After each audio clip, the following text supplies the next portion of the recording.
तो कैसे होने में बेवड़ो, स्वागत है एक और वीडियो के अंदर। आज हम डीमन स्लेयर के एपिसोड 4 को हिंदी में एक्सप्लेन करने वाले हैं। तो चलो दिल से फील करते हैं एनिमे और घुसते हैं इसके अंदर।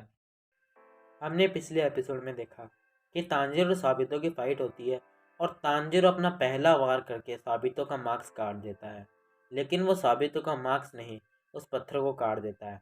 फिर हमें तांजीरो बताता है कि मैं जीता क्योंकि मैं उस धागे की गंध का पता लगा पाया। जब मैं किसी से लड़ता हूँ, ये स्मेल सूंघते ही मुझे वह धागा दिखा। धागा मेरी ब्लेड और अपोनेंट की ओपनिंग से जुड़ा हुआ था और देखते ही देखते वह धागा खिंच गया। मेरी तलवार पूरी ताकत से उसकी तरफ खींची चली गई और पहला वार मैंने कर दिया। इतना कहते ही वहाँ पर सुकोंजू रोकोडाकी आ जाते हैं और वो उस कटे हुए पत्थर को देखकर बहुत ही शौक हो जाते हैं और तांजीरो से कहते हैं, मैं तुम्हें फाइनल सिलेक्शन के लिए नहीं भेजना चाहता था, क्योंकि मैं और बच्चों को मरते नहीं देखना चाहता था। मुझे यकीन था कि तुम इस पत्थर को नहीं काट पाओगे, पर फिर सुकोंजू रोकोडाकी तांजीरो के सिर पे हाथ फेरते हैं और कहते हैं। बहुत खूब बच्चे। तांजीरो, तुम एक अनोखे बच्चे हो। फिर तांजीरो रोने लग जाता है और सुकोंजू से गले लगाते हैं और कहते हैं, तुम्हें फाइनल सिलेक्शन से जिंदा वापिस आना होगा। तुम्हारी बहन और मैं तुम्हारा इंतजार करेंगे।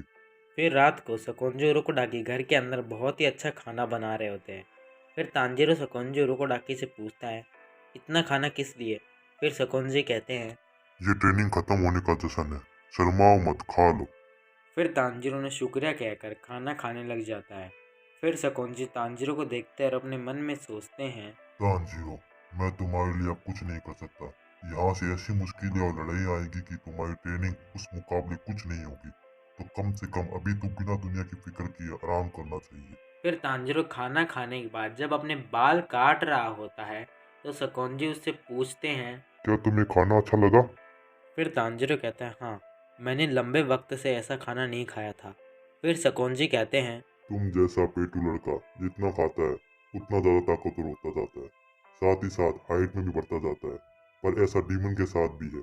याद रखो, एक डीमन उतना ताकतवर होगा जितने उसने इंसान खाए हो। फिर तांजीरो कहता है, तो वो जितना खाएगा उतना ताकतवर होगा। सही कहा। ताकत पाने वाले डीमंस और खुद को बदलने वाले डीमंस और स्पेल यूज करने वाले डीमंस भी है। जब तुम्हारी सूंघने की शक्ति बढ़ेगी तो तुम बता पाओगे कि डीमन ने कितने इंसानों को खाया है। फिर सुकोंजू रोकोडाकी तांजीरो को एक फॉक्स वाला मार्क्स देते हैं और कहते हैं। इसे वार्डिंग मास्क कहते हैं। मैंने तुम्हारी रक्षा के लिए इसमें एक स्पेल और लगाया है। फिर अगले दिन तांजीरो अपने नए कपड़े पहनकर तैयार हो जाता है। वो जाने से पहले एक बार नेजुको के पास जाता है और उसका हाथ पकड़ के कहता है, नेजुको चाहे कुछ भी हो जाए, मैं वापस आऊँगा। फिर तांजीरो इतना कहते ही वहाँ से निकल जाता है। फिर सुकोंजू से कहते हैं। अपनी बहन की चिंता मत करो, मैं उसका ख्याल रखूंगा। फिर तांजीरो उन्हें शुक्रिया कहकर वहाँ से जाने लगता है। वो थोड़ी दूर जाकर रुक जाता है और कहता है, साबितो और माकुमो का मेरा हेलो कहिएगा। ये सुनकर सुकोंजू रोकोडाकी बहुत ही शौक हो जाते हैं और सोचते हैं कि। तांजीरो, तुम्हें मरे हुए बच्चों के नाम कैसे पता? फिर तांजीरो वहाँ पर फाइनल सिलेक्शन के लिए पहुँच जाता है। वो देखता है कि हर तरफ बहुत सारे विस्टेरिया के फूल लगे हुए होते हैं। फिर तांजीरो थोड़ा सा आगे जाता है, उसे एक टेम्पल दिखता है और वो उस टेम्पल के ऊपर चढ़ जाता है। वो देखता है कि उसके साथ साथ और भी बच्चे फाइनल सिलेक्शन के लिए आए हुए होते हैं। वहाँ पर दो लड़कियाँ आती है और वो लड़कियाँ दोनों एक साथ बोलती है। डीमन स्लेयर समूह के फाइनल सिलेक्शन में आज रात यहाँ आने के लिए शुक्रिया।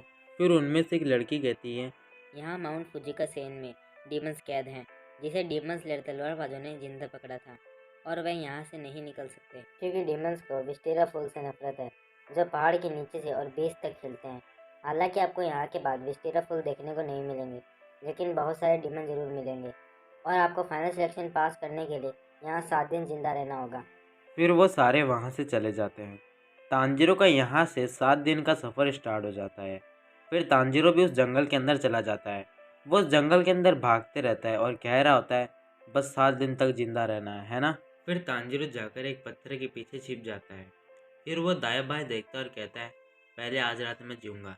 एक बार सूरज निकल जाए तो डीमन मेरा कुछ नहीं बिगाड़ पाएंगे। उसके बाद मैं आराम करूँगा। फिर तांजीरो दोबारा से भागना चालू कर देता है।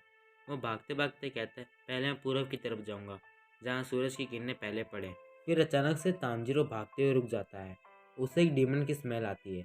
फिर वो चारों तरफ देखता है। अचानक से उसके ऊपर से एक डीमन उस पर हमला कर देता है, लेकिन तांजीरो वहां से हटकर बच जाता है और अचानक से एक और डीमन पीछे से आकर तांजीरो पर हमला कर देता है।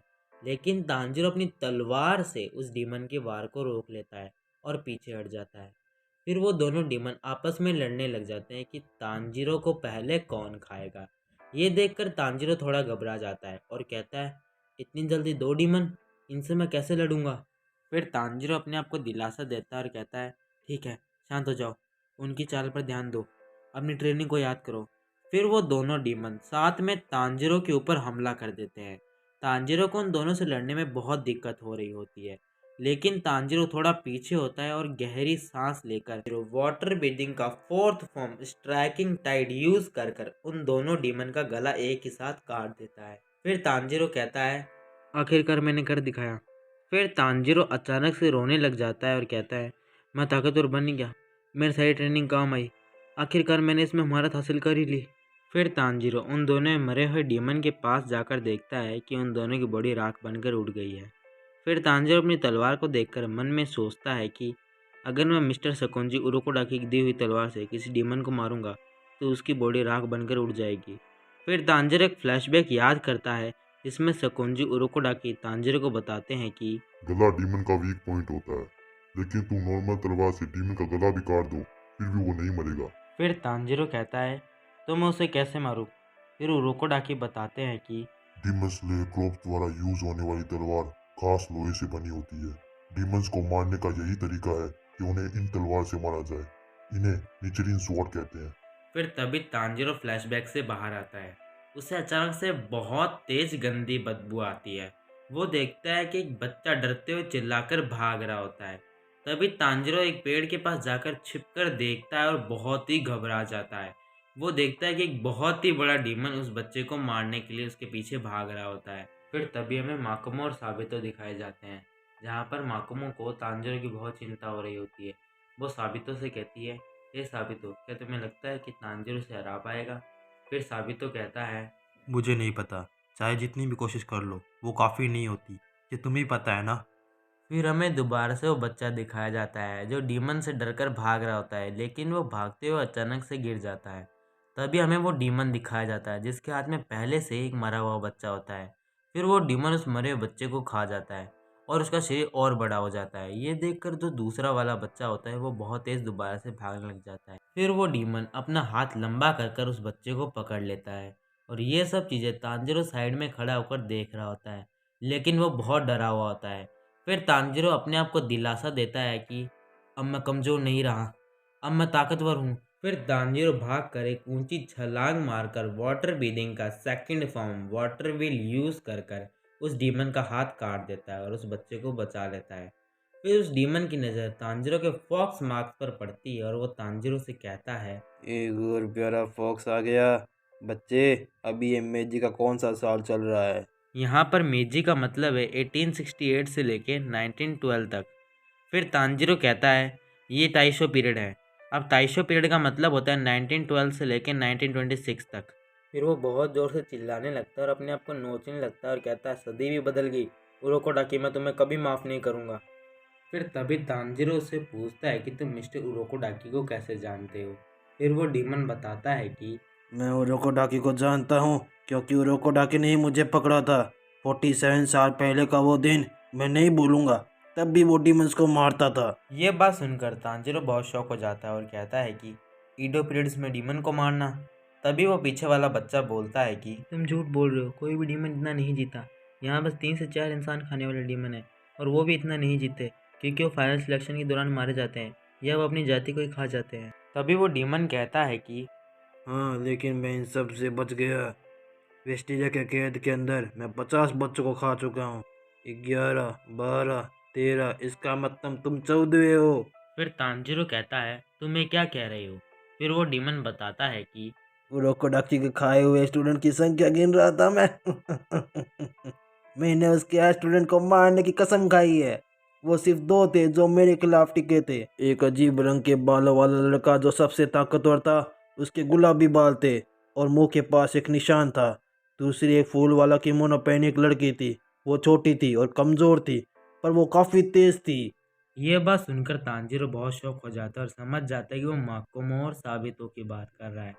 फिर तांजीरो कहता है, वो इस डीमन के हाथों मारे जा चुके हैं, पर मैंने उनके साथ वक्त बिताया। फिर वो डीमन तांजीरो का फॉक्स मार्क्स पहचान जाता है और तांजीरो से कहता है, वो मार्क्स, मुझे वो फॉक्स मार्क्स याद है। उरोकोडाकी की मास्क की बनावट मुझे पता है।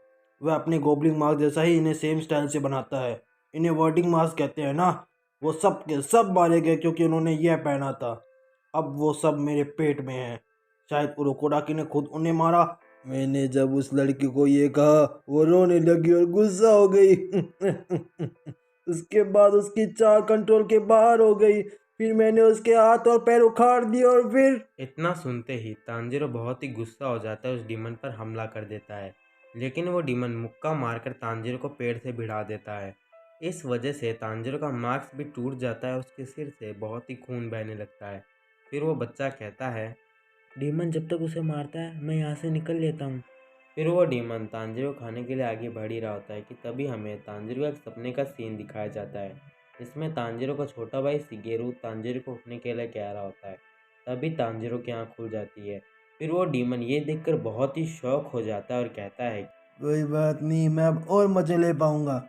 फिर वो डीमन अपने हाथों से तांजीरो पर हमला करता है, लेकिन तांजीरो उसके सारे हाथ काट रहा होता है और हाथ काटते काटते कहता है, "धत, चाहे मैं कितने भी हाथ काट दूँ, वो तुरंत बढ़ जाते हैं।" फिर वो डीमन कहता है, तुम बस मेरा हाथ काट कर मुझे नहीं हरा सकते। तब भी वो गुलाबी बाल वाला लड़का मेरा गला काटने की कोशिश की थी, लेकिन मैंने उसका सर कुचल दिया। फिर तांजीरो कहता है, मैं इसे छोड़ नहीं सकता, इससे पहले कि और जाना जाए मुझे इसे मारना होगा। फिर तांजीरो उसके सारे हाथ काटते हुए आगे बढ़ रहा होता है। तभी में माकोमो और साबितो दिखाए जाते हैं, जहाँ पर माकोमो कहती है, क्या आपको लगता है कि तांजीरो भी हार जाएगा, क्योंकि उसका गला काफ़ी सख्त है। फिर साबितो कहता है, शायद हारे या शायद जीते, जो भी हो यह टूट सच है कि तांजीरो ने यहाँ के सबसे सख्त और बड़े पत्थर को काटा है। फिर हमें दोबारा से तांजीरो दिखाया जाता है। वो डीमन तांजीरो का सिर कुचलने वाला होता है कि तभी तांजीरो उसके वार को डॉज कर कर उसके हाथों पर भागने लग जाता है। फिर वो डीमन अपने कई सारे हाथों से तांजीरो के ऊपर हमला करता है, लेकिन तांजीरो एक गहरी सांस लेकर टोटल कंसंट्रेशन ब्रीदिंग यूज कर कर उसके सारे हाथ काट देता है। लेकिन वो डीमन अपने मन में सोच रहा होता है कि कोई चिंता नहीं, मेरा गला सख्त है, वो नहीं काट पाएगा। जैसे ही वो गला काटने में नाकाम होगा, मैं उसका सर कुचल दूंगा जैसे मैंने उसका कुचला था। लेकिन तांजीरो वाटर ब्रीदिंग का first form water surface slash use कर उस डीमन का गला काट देता है और यहीं पर ही डीमन स्लेयर के एपिसोड 4 का एंड हो जाता है।